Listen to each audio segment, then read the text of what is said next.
Diabetic retinopathy চোখের retina বা চোখের সবথেকে সংবেদনশীল লেয়ারের একটি অসুখ।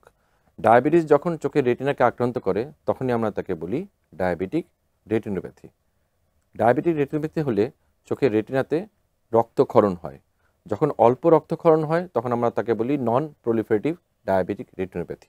আর যখন বেশি রক্তক্ষরণ হয় আমরা তাকে বলি proliferative diabetic retinopathy. Diabetic retinopathy হলে চোখে যে উপসর্গ হয় তার বেশিরভাগ উপসর্গই হচ্ছে হঠাৎ করে চোখে কম দেখা।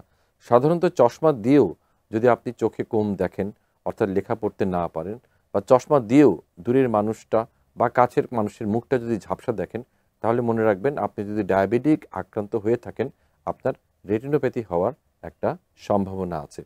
তখন আপনি সরাসরি একজন ডায়াবেটিক রেটিনা বিশেষজ্ঞ বা চক্ষু বিশেষজ্ঞকে দেখিয়ে নেবেন। ডায়াবেটিস থেকে প্রতিকার যেহেতু নেই, এটাকে কেবল নিয়ন্ত্রণ করা যায়।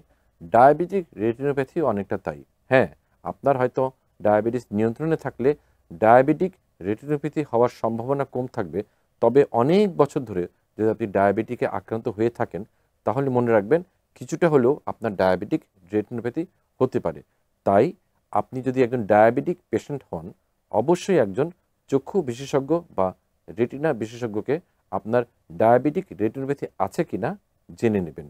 আপনি যদি ডায়াবেটিক রেটিনোপ্যাথি আছে জানতে পারেন তাহলে আপনি পারবেন আপনার ডায়াবেটিক রেটিনোপ্যাথি অগ্রসর না হওয়া থেকে নিজেকে বাঁচিয়ে রাখতে।